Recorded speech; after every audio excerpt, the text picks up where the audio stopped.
Que el Señor bendiga ricamente al pueblo de Dios, a su pueblo, que Él derrame cada una de sus bendiciones sobre nosotros. Esta noche tengo la oportunidad de volver a retomar el tema que hemos venido compartiendo durante todos estos días. Hemos venido hablando acerca de la palabra de Dios, la importancia de la palabra de Dios. Y yo tengo aquí la mía, yo tengo aquí mi Biblia y me emociona mucho saber que tengo estas lindas oportunidades de estar hablando con ustedes. Permítame orar y vamos a entrar en revisar algunos temas y a partir de aquí continuar. Padre, quiero darte gracias porque me das la oportunidad y la bendición de estar con el pueblo de Dios. Ha sido un tiempo de mucha actividad, de mucha carga, lecturas, tenemos compromisos, tenemos vida de iglesia porque nuestra iglesia continúa caminando y solamente se detiene precisamente para predicar. Quiero que hables hoy a la linda congregación que me da la oportunidad de afectar y de ministrar. Esta es tu iglesia y yo creo que como tu iglesia hoy que se reúne aquí tiene toda la oportunidad y la posibilidad de ser bendecida por ti. Es lo que te ruego, que si hay alguna persona que está recién llegando a su hogar, alguna persona que está todavía en el baño, alguien que todavía está preparando alimentos, que en este momento nos detengamos y dediquemos el tiempo para escuchar el mensaje que espero pueda afectar y pueda calar al pueblo de Dios. Gracias, Señor, por cada una de tus bendiciones, gracias por tu fidelidad y gracias por darnos el privilegio de congregarnos para hablar en tu nombre. Oro en el poder del Espíritu Santo y en el nombre de Cristo Jesús. Amén y amén. En esta ocasión tengo la oportunidad de volver a compartir con ustedes y quiero una vez más hacer énfasis en la palabra de Dios. Hoy quisiera animarle y voy a desafiarle y voy a hacerlo juntos a través del título Renovemos la lectura de la Biblia. Es de lo que quiero hablar. Renovemos. Es que la palabra renovar la vamos a usar hoy en el estudio y yo quisiera marcarla de una vez como título. Renovemos la lectura de la Biblia. Tengo dos textos en donde voy a estarme fundamentando. El primero es Primera de Pedro, capítulo 1, los versículos 23 al 25. Allí estamos terminando el primer capítulo, en el 23 y el 25. Y el capítulo 2 vamos a utilizar los dos primeros versículos. Para efectos nuestros van a ser 5 versos. Primera de Pedro, capítulo 1, 23, 24 y 25. Pasamos al capítulo 2 y vamos a tomar el 1 y el 2 de Primera de Pedro. Y luego me gustaría revisar de alguna manera Mateo capítulo 13, versos 18 al 23. Probablemente ya algunos de ustedes llegaron allá. Y digo llegaron porque estoy haciendo alusión a lo que sucedió la última semana. La última semana, o sea, hoy hizo 8 días, tuve la oportunidad de, a nivel pastoral, quiero que lo vean así, hicimos una convocación pastoral para que usted pudiera leer un evangelio. Estuve conversando con algunos de ustedes y estuve ahí monitoreándolos y voy a continuar haciéndolo. Y algunos me decían, ay pastor, yo pensé que eso era para los maestros. Ay pastor, yo no entendí. Pero consecutivamente fui llamando a uno y a otro y las personas que no habían entendido fueron entendiendo. Para la gloria de Dios, tenemos aproximadamente 60 personas que con seriedad me dijeron, pastor, voy a asumir el reto, y el reto era leer un evangelio. A lo mejor usted está en el grupo de Mateo. En Mateo no hay muchos, tengo solo 4 personas leyendo Mateo. Si usted es una, pues siéntase bendecida o bendecido por estar leyendo Mateo. Y les animé porque en Mateo hay tantas cosas lindas, las bienaventuranzas, las parábolas, hay muchas cosas lindas en Mateo. Mateo es donde encontramos aquellos pasajes hermosos como yo soy la sal y la luz del mundo. Me gusta Mateo, de verdad que me gusta mucho el Evangelio de Mateo, y algunos están matriculados en Marcos. Bueno, en Marcos hay una lluvia también de historias preciosas, aunque es el Evangelio más corto, 16 capítulos, eso no significa que no tenga mucho que decir. Va a ayudarles y algunos hicieron el trámite, se fueron de Marcos y se pasaron a Lucas. Está bien, el doctor Lucas. Y siendo que es el evangelio o uno de los evangelios más largos, yo estoy emocionado porque sé que esa lectura a usted le va a ayudar. Quiero que sepa que estoy orando y cuando voy por esa lista y llego a Juan y veo su nombre allí, yo digo, Dios, yo te pido que tú bendigas a, y que cuando pase por este capítulo, cuando pase por esta historia, tú lo golpees con amor y le hables, porque son tiempos muy lindos. Para todos ustedes los que asumieron el reto, yo quiero felicitarlos, aquellos que tuvieron el reto y además me llamaron. No estoy molesto ni estoy bravo por los que no me llamaron. De verdad esperaba, y lo dije claramente, que usted pudiese tomar el celular porque esta es una iglesia, es una iglesia interactiva. Es lo que yo quiero que suceda cada jueves, que usted pueda comunicarse conmigo. Yo solo tengo esta posibilidad, pero usted tiene la posibilidad de ponerme un mensajito allí. Y si tiene alguna duda sobre el estudio, quiero atenderla con mucho gusto. Amados, si ustedes no me llamaron y no lograron matricularse con algún evangelio, pero todavía ustedes quieren hacerlo, inicie, porque aquí no es una carrera de velocidad, es una carrera de resistencia y vamos a ir aprendiendo juntos de esta aventura. Ok, amados, renovemos la lectura de la Biblia. De eso quiero hablar y vamos a iniciar de una vez recordando lo que hace muchos años sucedió en el pueblo de Israel, y esa referencia se encuentra en 1 de Samuel capítulo 3 versículo 1. Dice textualmente la palabra de Dios. Tengo mis notas, así que no voy a recurrir ahora a la palabra, lo vamos a hacer ahorita. El joven Samuel ministraba a Jehová, servía a Jehová en presencia de Elí, quien era el sacerdote actual del momento. Y la palabra de Jehová escaseaba en aquellos días. ¿Qué significa? ¿Que no habían Biblias? No, lo que significa es que la palabra no se estaba ni enseñando, ni predicando, ni leyendo. Esto era un verdadero caos. Y si usted no me cree, permítame terminar después de ese punto y coma que está aquí. No había visión con frecuencia. Y a veces nosotros perdemos la visión, perdemos el norte, perdemos nuestro enfoque. ¿Por qué? Porque no hay palabra de Dios. La palabra de Dios tiene esa posibilidad de darle la visión clara al Padre, al Hijo.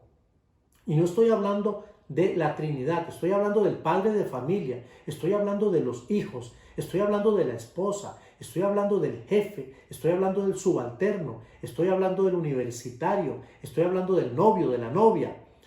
La visión es importante. Muchas veces caminamos sin visión, vamos por la calle a ciegas. Y cuando el pueblo no tiene visión, cuando las familias no saben a dónde van, cuando la iglesia no sabe a dónde va, cuando el pastor no sabe a dónde va, esto es un caos. Entonces yo quiero exhortar a los líderes, quiero exhortar a los jóvenes, a las señoritas, a los hermanos de la tercera edad, quiero exhortar a la iglesia, sea usted, escuche bien, maestro, servidor o simplemente sea uno de los que se congrega o se va a congregar con nosotros. Quiero decirle, cuando no hay visión tenemos un serio problema.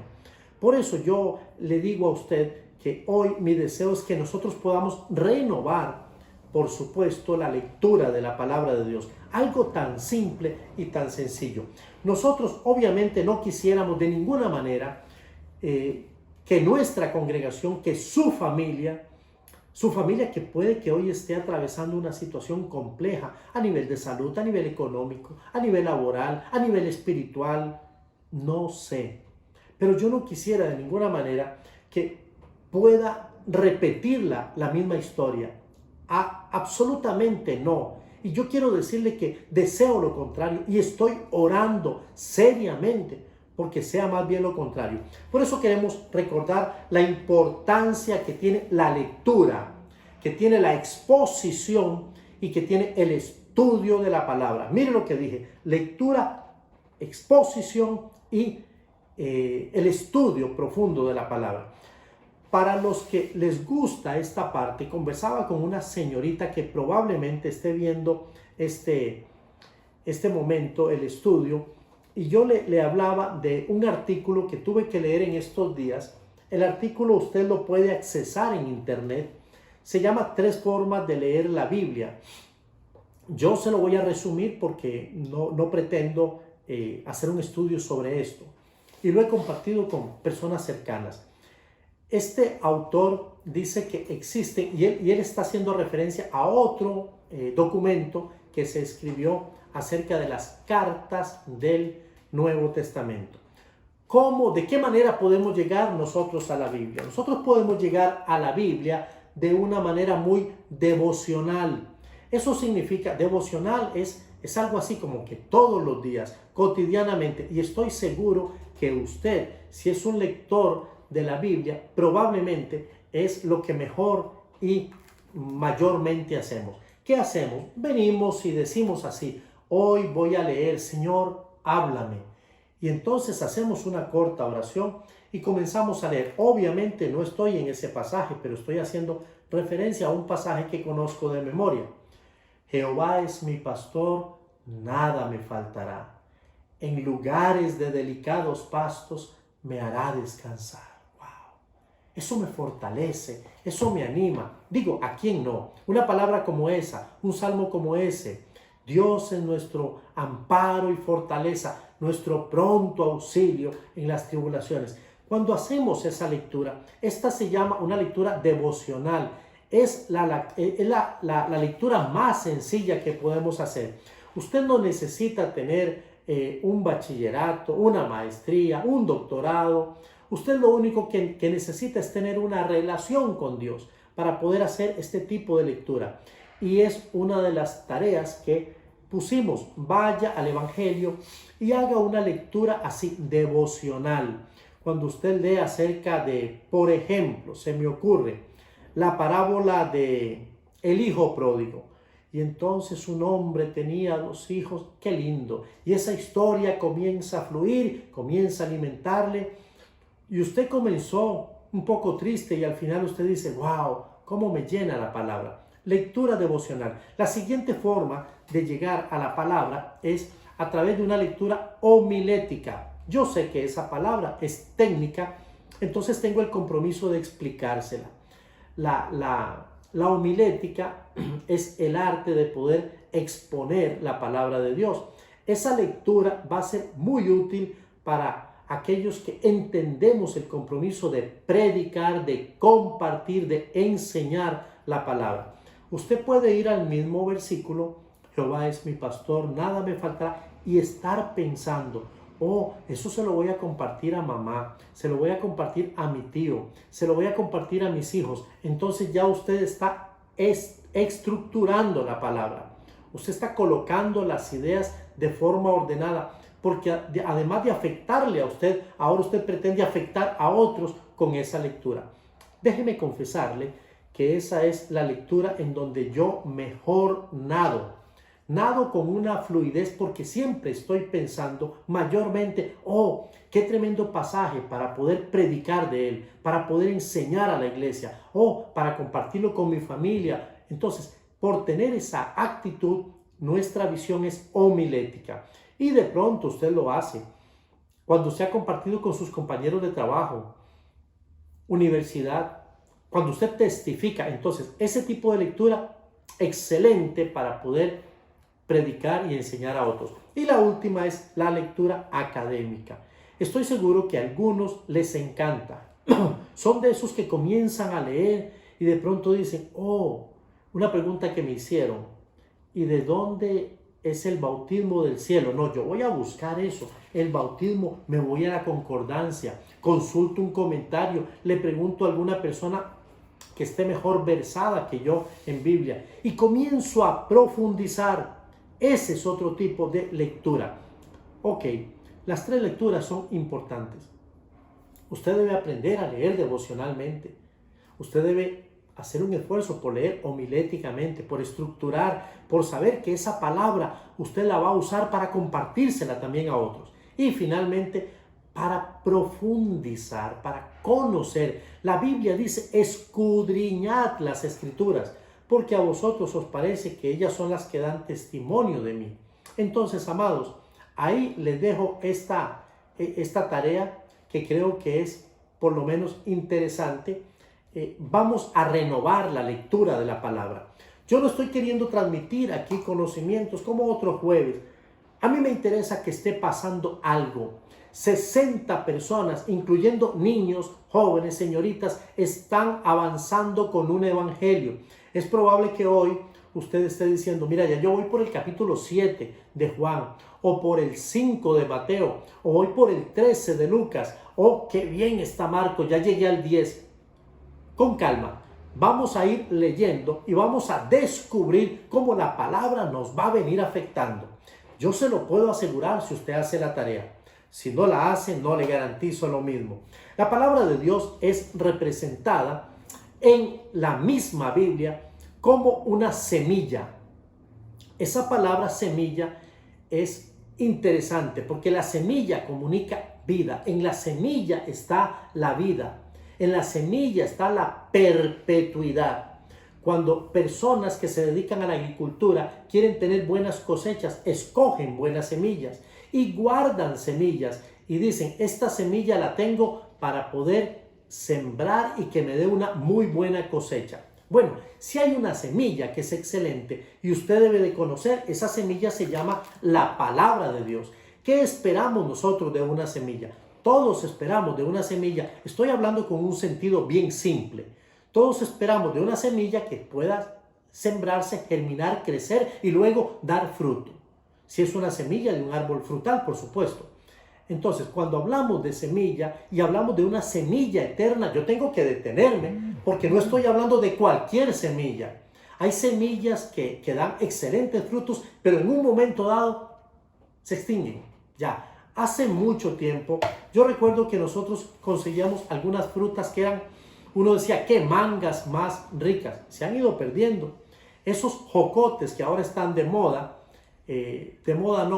están en cosecha, perdón que lo diga de esa manera. Nosotros hablábamos del jocote tronador. ¿Cuál es? El que tiene carnita, el rico. No el jocotillo que no tiene mucho que comerle. Igual hoy se habla de mamones injertados. A mí me gustan más los injertados que los otros. Buena semilla. En la papa, en los chayotes, en la yuca se habla de semilla. Pero aquí la Biblia nos va a hablar de una semilla diferente, semilla eterna. Y mire lo que dice Primera de Pedro 1:23. Voy a permitirme ir al texto, tengo mis notas, pero quiero ir al texto y lo voy a leer, pero necesito hacer esos énfasis que tengo acá. Dice así la palabra del Señor. Siendo renacidos, no de simiente corruptible, sino de incorruptible. Está hablando de la simiente. Por la palabra de Dios que vive y permanece para siempre. Si está hablando de una semilla que es incorruptible y que por consiguiente, al no corroerse, al no corromperse, tiene la capacidad de perpetuar, de ser eterna, y luego dice, por la palabra de Dios que vive y permanece para siempre. Entonces, esa semilla es la palabra de Dios. La palabra simiente es sinónimo, o sea, cuando usted lee en la Biblia, de la simiente de, está hablando de la semilla. Se usa mucho en las genealogías. La simiente de, viene de la semilla de. Y permitiéndonos entender el texto, está diciendo que nosotros somos renacidos de una semilla incorruptible y eterna. Esa semilla incorruptible y eterna es la palabra de Dios. O sea, yo soy renacido. La palabra renacer es una palabra que en español es más sencilla que en su idioma, por lo menos griego, que también se usa. La palabra renacer significa revolver a, nacer, nacer. ¿Ok? Entonces, la palabra más técnica es la palabra palingenesia. Palín es volver a y genesia es de donde viene la palabra Génesis, Génesis. Y Génesis significa principio o significa origen. Somos renacidos, volvemos al principio, volvemos al origen, cuando teníamos una relación excelente y perfecta con Dios. En Lucas 8:11 podemos ver cómo el escritor del Evangelio de Lucas, los que ya llegaron allá, está hablando de una parábola, la parábola de la semilla, y luego comienza a explicarla y dice: esta es pues la parábola. La semilla es la palabra de Dios. Sé que para muchos de ustedes esto no es una nueva noticia, pero es una noticia que sigue confirmando, sigue diciéndome a mí: te apuntaste bien hoy quemándome las pestañas estudiando sobre Biblia. Muy bien. ¿Por qué? Porque no estoy estudiando algo perecedero y no tengo nada contra los profesionales de nuestra congregación. No tengo nada contra los que tienen que comer libro o leerse manuales porque tienen trabajos donde tienen que hacerlo, catálogos. Está bien que lo haga. Pero tenemos la ventaja, todos aquellos que leamos la palabra, que estamos leyendo un texto que no es perecedero, que no caduca, que tiene condiciones eternas. Así es la Biblia, así es la palabra de Dios. Yo le animo a que me acompañe al texto de Mateo capítulo 13. Vamos a ir a Mateo 13. Aquí ya lo tengo señalado para no perder mucho tiempo. Y quiero que analicemos lo que está sucediendo en la explicación de esa parábola. En estos días alguien me llamó y me dijo: pastor, ya llegué a la parábola de ¿cómo se llama esta parábola? La parábola de la semilla, del sembrador, perdón. Ok, y ya en el verso 17, Jesús explica la parábola del sembrador. ¿Por qué Jesús tuvo que explicar la parábola del sembrador? Bueno, las cosas cuando necesitamos explicarlas es porque no han sido claras o no se han entendido. Mateo tiene la característica, disculpen, de presentar la mayor cantidad de parábolas. Las parábolas tenían su razón de ser, su sentido, y son hermosas. No vamos a hablar de eso, pero vamos a decir que él compartió la parábola y luego Jesús se permitió, vamos a ver, parábola del sembrador en 12 a partir del 13 en adelante. Vamos a ver si no estoy, capítulo 12, sí, al final ya comienza, es que estoy con otra Biblia que no es con la que trabajo. Y en el capítulo 13, a partir del verso 18, él va a empezar a enseñar o a describir o a explicar la parábola.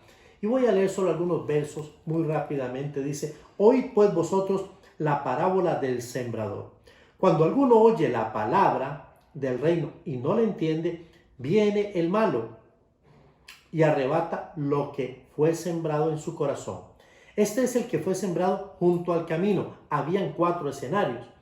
Luego dice: y el que fue sembrado en pedregales, este es el que oye la palabra y al momento la recibe con gozo, pero no tiene raíz, no tiene profundidad, sino que es de corta duración, pues al venir la aflicción o la persecución por causa de la palabra, luego tropieza. Verso 22. El que fue sembrado entre espinos, este es el que oye la palabra, pero el afán de este siglo y el engaño de las riquezas ahogan la palabra y se hace infructuosa. Mas el que fue sembrado en buena tierra, este es el que oye y entiende la palabra y da fruto y produce a 100, a 60 y a 30 por uno. Excelente explicación. Eso nos queda claro a aquellos que habíamos leído antes la parábola y decíamos: bueno, y la tierra y el sembrador, y qué son los pedregales, los espinos.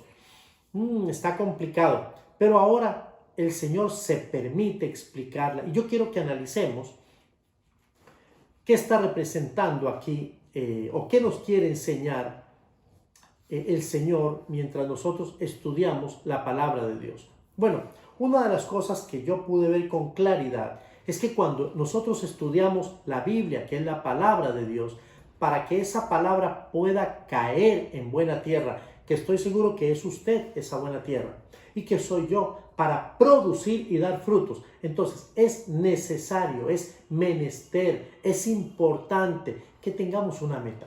Sí, ¿cuál es la meta? ¿Por qué yo leo la Biblia? Bueno, puede ser que la meta sea que me tengo que leer 5 capítulos hoy corriendo, como trompada de loco. No, eso no sería la mejor motivación, sino tener una meta. La meta debe ser que esa semilla sea sembrada.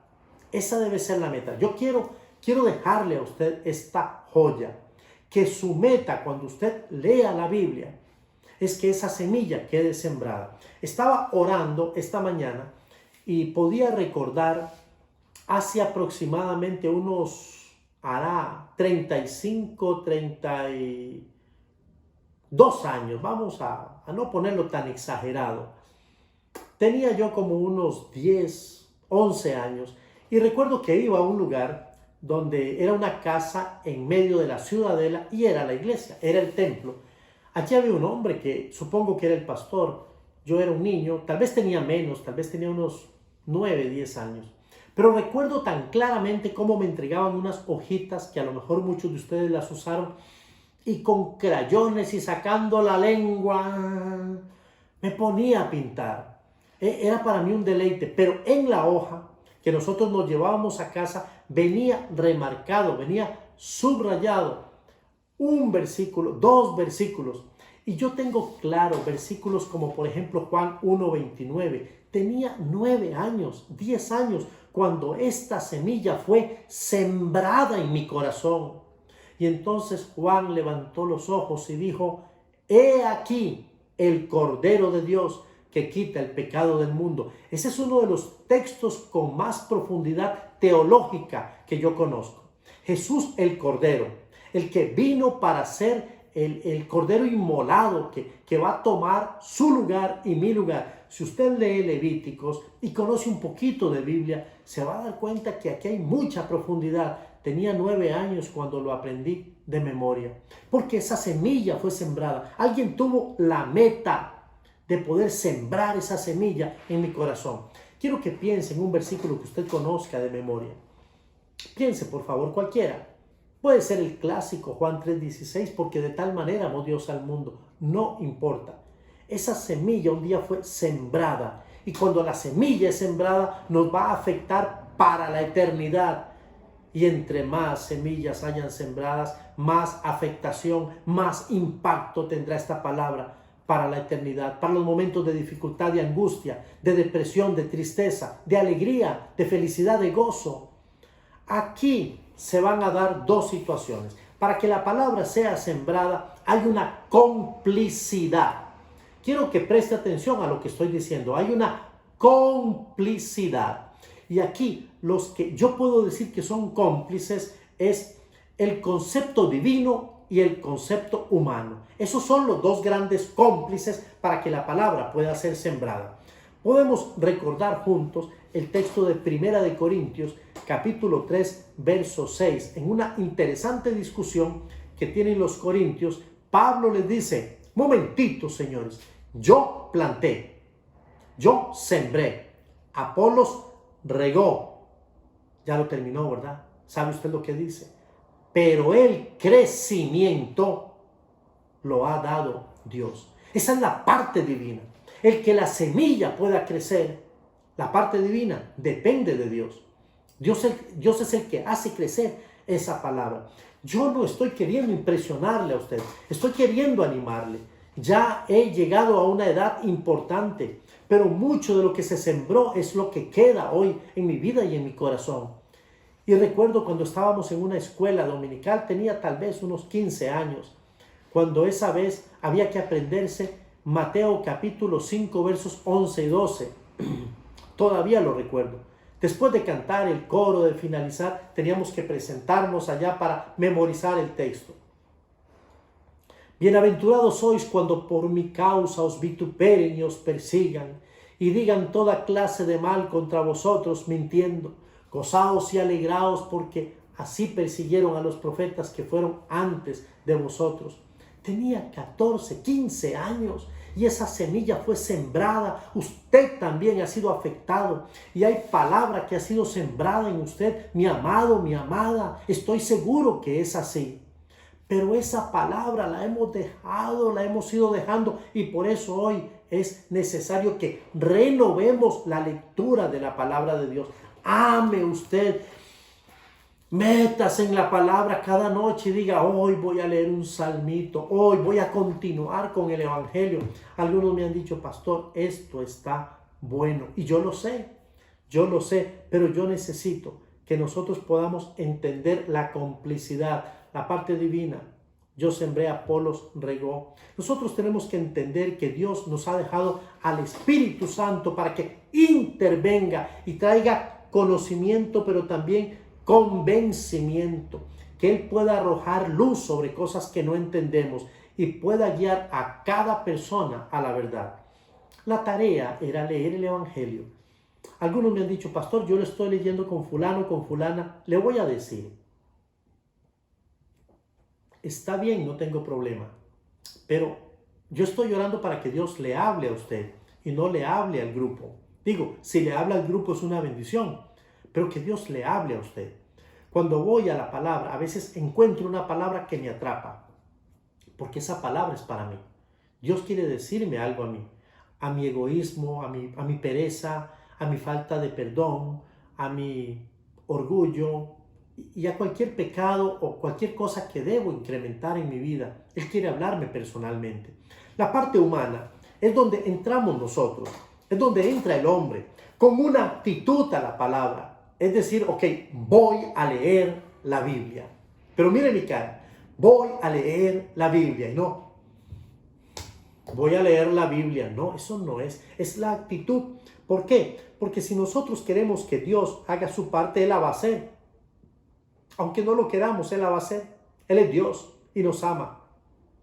Pero nosotros tenemos que hacer tres cosas. Hablando de la semilla, tenemos primero que deshiervarla cuando ya comenzó a brotar. Hay que quitar todo aquello que no está bien. Deshiervarla es cuidar a cada persona en donde fue sembrada la semilla. Y si fue sembrada en mi corazón, tengo que cuidar mi corazón de que no se llene de malas hierbas. A veces estamos estudiando un texto y nos estamos auxiliando de un comentario que está volado completamente. O sea, estamos usando una fuente, estamos usando un recurso, le estamos preguntando a alguien que no tiene la autoridad moral, que no tiene la autoridad espiritual para ayudarnos. Entonces nos va a confundir. Por eso necesitamos deshiervar, quitar todo aquello que no construye, que más bien confunde. Segundo, debemos abonar esa palabra. Claro, es importante abonarla. La idea es poder poner aquellos elementos que sí ayudan. Ahí sí yo le diría a usted: si usted no entiende un pasaje de la palabra, busque a un hermano de esos hermanos que uno sabe que sí, definitivamente son hermanos que van a ayudarnos porque saben, porque son sanos, porque nos van a dar una buena doctrina. Y finalmente hay que regar esa palabra. Sí, eso implica ilustrarse con ejemplos y poder hacer de esa palabra que esté fresca todos los días, dejarme ayudar de ideas que Dios esté poniendo a mi mente cuando yo lea esa palabra. Las ilustraciones que vienen a arrojar luz sobre lo que estoy leyendo, Dios se va a encargar de eso. Entonces recuerde, una parte divina, una parte humana. Luego, una vez que hemos estudiado la palabra, que hemos leído la palabra, que la hemos escudriñado, debe haber un producto. Sí, amado. Leer la Biblia por leerla no me parece sensato. Debe haber un producto. Este producto se va a demostrar en frutos. Imagínese qué sería, por ejemplo, leer: ninguna palabra ociosa salga de nuestra boca. Y lo lees en la mañana y lo repasas en la tarde, pero cuando tienes la oportunidad, entonces le pegas la madreada a aquel que viene en el carro de a la par. Entonces parece que esa palabra no ha hecho como que mucho mella. La idea es que pueda dar fruto de menos a más. Es probable que ese día tal vez no logremos asimilar la instrucción de la palabra y no logremos ser tan asertivos, pero no podemos dejar que esa semilla se vaya sin que alcance un producto en nuestra vida. Y eso va a demostrar la clase de terreno que nosotros somos. Si somos buena tierra, vamos a dar fruto a 100 por uno, a 60 por uno y en el peor de los casos a 30 por uno, pero vamos a dar fruto. ¿Cómo podemos nosotros demostrar nuestro fruto? ¿Cómo podemos nosotros mostrarle a los demás que la palabra está teniendo o está surtiendo efecto en nosotros? Bueno, una de las formas que yo creo más viables es teniendo una actitud por y hacia la palabra. La primera sería una actitud agradecida con Dios. ¿Por qué? Porque según la carta del apóstol Pablo me dice, dad gracias a Dios en todo. Y dígame usted si tener una Biblia tan linda como esta no es una razón para que yo dé gracias a Dios, cuando en muchos pueblos no tienen ni siquiera una porción traducida. Eso es doloroso. Yo sé que nosotros lo subestimamos porque tenemos la Biblia en el celular, tenemos la Biblia en la tablet, tenemos la Biblia en la computadora, tenemos 1, 2, 3, 4, 5 Biblias en nuestro hogar, dependiendo de las personas y hasta en otras versiones. Si usted tiene acceso a la palabra de Dios, hoy deténgase y diga, gracias Padre. Leyendo en los días de la Reforma, las primeras Biblias fueron traducidas primero del griego al latín, del latín fueron traducidas al alemán. No había muchas posibilidades para que las personas, el pueblo, pudiese tener una Biblia. A Martín Lutero, reformador, se le ocurrió que la Biblia tenía que ser parte del pueblo. Y yo digo, aleluya, gloria a Dios. Si usted ha provisto, si Dios le ha provisto los medios para que la semilla pueda ser sembrada, para que otro pueda sembrar la semilla en usted y usted pueda sembrarla en otro, usted tiene que sentirse agradecido. No hay que ser un maestro, no hay que ser un teólogo, no hay que ser un pastor para poder compartir la palabra, la semilla eterna con alguien que esté carente, que esté necesitado. Entonces tenga una actitud por la palabra de gratitud, en serio. Segundo, tenga una actitud con su facilitador o sus facilitadores. Qué bueno, qué bien se siente. A mí me fascina estudiar y me fascina enseñar y sobre todo la palabra de Dios. Pero qué grato es cuando alguien viene, cuando alguien hace la tarea y dice, voy a ponerle a mi facilitador, gracias por aclararme ese concepto. Yo no lo había visto de esa manera, pero hoy Dios le usó, Dios la ha usado a usted para poderme ayudar en el mejor y mayor entendimiento del libro sagrado, Semilla Eterna. Yo creo que una palabra como por ejemplo, hermano, muchas gracias por haberse preparado. Sí, es que este tiempo es un tiempo de preparación que nos lleva 1, 2, 3, 4, 8 horas y a veces hasta varios días y una idea y tratando de aclararla. No, hermanos, no es inflar botellas. Ser maestro de la palabra es una experiencia gloriosa en donde necesitamos que Dios esté presente cada día en nosotros para poder hacerlo con eficacia, con seriedad, con amor. Entonces también tenga una actitud consecuente con la enseñanza. Esto es muy importante. La Biblia dice en Mateo capítulo 7, conozco este texto, así que lo voy a resumir por tema de tiempo.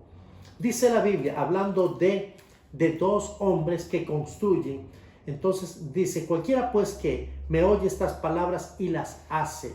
Y luego más adelante dice, y cualquiera pues que me oye estas palabras y no las hace. Ahí está la clave. Allí está la clave. La palabra no está solamente para estar. Si muchos de nosotros tenemos Biblia, no solamente tenemos Biblias, tenemos Biblia. Sí, pero ¿qué está pasando con esa Biblia? Esa Biblia tiene que producir en nosotros, como dice la palabra, el querer como el hacer. Mateo 7, del 24 al 29, nos enseña no solamente lo que le pasa al que oye y hace, sino lo que le pasa también al que oye y no hace. Obediencia o desobediencia. ¿Cuál es nuestra actitud cuando vamos a la palabra? Si es una actitud de obediencia, va a haber resultados y va a haber bendición. Pero si es de desobediencia, también van a haber consecuencias. Las va a haber. La Biblia dice en Santiago 1:22 que nosotros debemos ser hacedores de la palabra, no tan solamente oidores.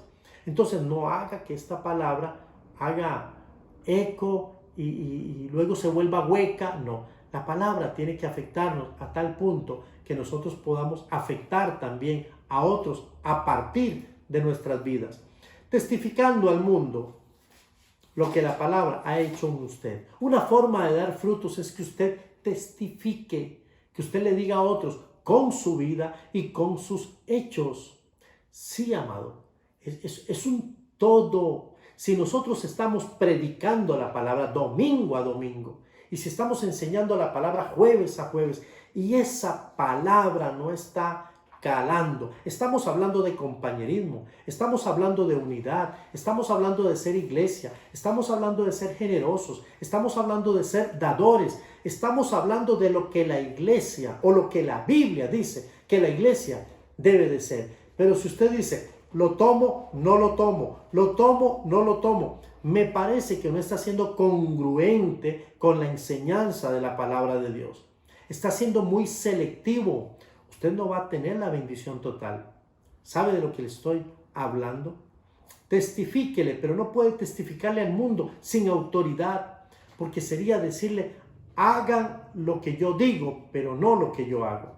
El mundo tiene que ver un mensaje de amor y de unidad a través de su iglesia. La iglesia que ha decidido renovar la lectura de la palabra, porque la fe viene por el oír y el oír de la palabra de Dios.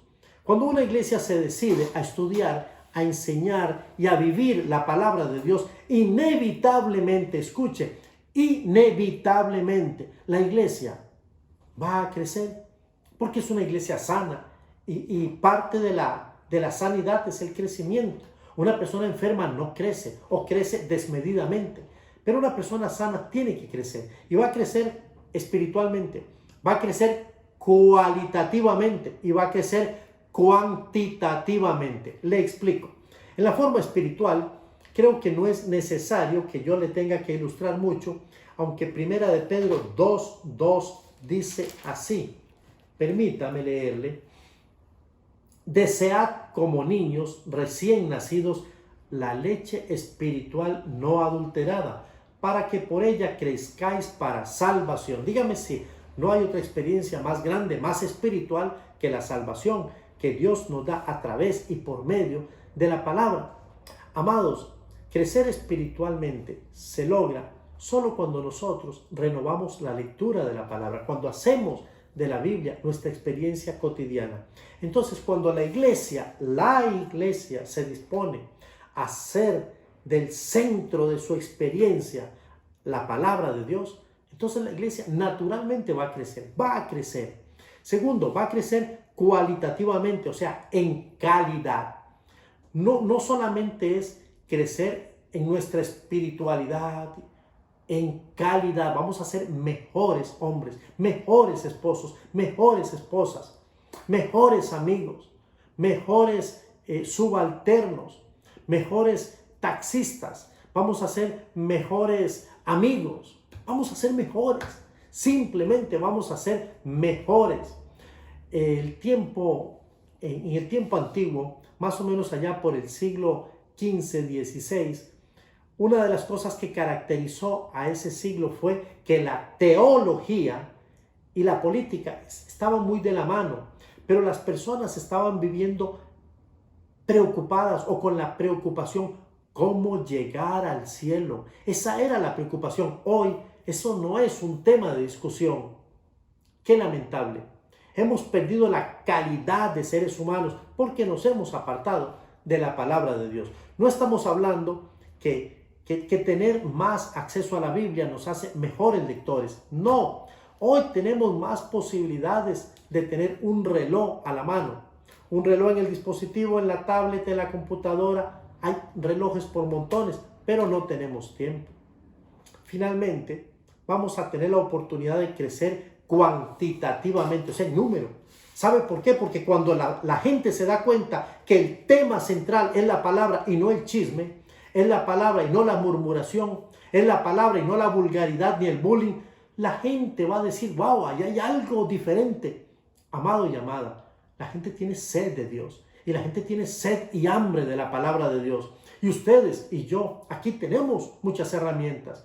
Y decimos, es que no nos podemos congregar. Bueno, ahorita se va a abrir la iglesia. Bendito sea el Señor. Y vamos a ir creciendo. Pero en tanto que eso ocurra, nosotros no podemos apulismarnos en una esquina y decir, es que no podemos. ¿Cómo que no podemos? Claro que sí podemos. Podemos hacer correr la palabra de Dios, como Pablo dijo. Que la palabra de Dios corra y sea glorificada. Quiero compartir 2 textos más y con esto termino, amado y amada. En Marcos capítulo 2, verso 1 y 2, quiero probarle lo que la palabra puede hacer cuando es el centro de la vida, cuando es el tema central, cuando está primero en un hogar. Mire lo que dice la Biblia. Entró Jesús otra vez en Capernaum, después de algunos días, y se oyó que estaba en casa. E inmediatamente se juntaron muchos. Pero vamos a ver por qué se juntaron. Bueno, porque se oyó que estaba en casa. ¿Está bien? Entonces, como estaba en casa, entonces se juntaron muchos. Pero mire lo que termina diciendo este verso. De manera que ya no cabían ni aún en la puerta. O sea, era exagerado. Qué lindo cuando en nuestro templo digamos, aguante, ya no caben más. No es, ya no nos permiten más, no, ya no caben literalmente más. ¿Pero por qué? Porque Jesús les predicaba la palabra de Dios. Amén o no amén. Eso es lo que usted necesita, yo lo necesito y lo necesito todos los días. Palabra de Dios, no los consejos medianos, no los consejos a veces emotivos de 1 o 2 o 3 personas que o me caen muy bien o me siguen la corriente. No, yo necesito palabra de Dios. Marcos capítulo 4, verso 1, dice así. Otra vez comenzó Jesús a enseñar junto al mar y se reunió alrededor de él mucha gente.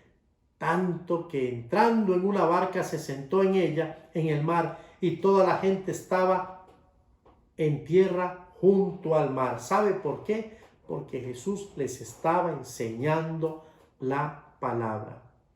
Hay muchos textos más, pero yo quiero concluir diciendo que nosotros podemos reconocer el poder de la palabra, pero una palabra a la que yo no me acerco no va a tener tanto impacto. Yo necesito renovar la lectura de la palabra por allí. No estoy jugando, yo sé cuál es su problema, yo sé cuál es mi problema, yo sé cuál es el problema de nosotros. El problema de nosotros es que nos hemos divorciado un poquito de la Biblia, ¿sí? Y por eso tener hoy 60 personas leyendo uno de los evangelios es una experiencia gloriosa. No solamente tenemos ahora personas orando cada hora, ahora tenemos personas leyendo la Biblia. Si el Señor no está aquí, entonces yo no sé de qué estamos hablando. Qué lindo es cuando nosotros podemos ser congruentes con lo que Mateo 28, 18 al 20 dice. Yendo, enseñándoles y bautizándoles. ¿Qué vamos a enseñar? Solamente lo que hemos oído y conocido. Si usted no lo ha hecho aún, renueve su lectura de la Biblia. Y si lo está haciendo, continúe haciéndolo y disfrute de las verdades que Dios tiene para usted a partir de este momento. Déjeme bendecirlo, déjeme orar por usted. Padre, muchísimas gracias. Es un privilegio sentirme útil al saber que has puesto delante de mí la posibilidad de ser un maestro, de enseñar tu palabra. Quiero cada día crecer más en esta experiencia y con sinceridad buscar tu rostro para que esta palabra pueda llegar a hombres y a mujeres, pero que cada uno se sienta hoy desafiado a continuar haciendo esa bella tarea, Señor, y subrayando y poniendo check, cruces, signos de interrogación.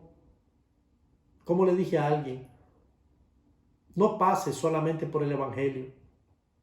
Deja que el Evangelio de Jesús pase por tu vida.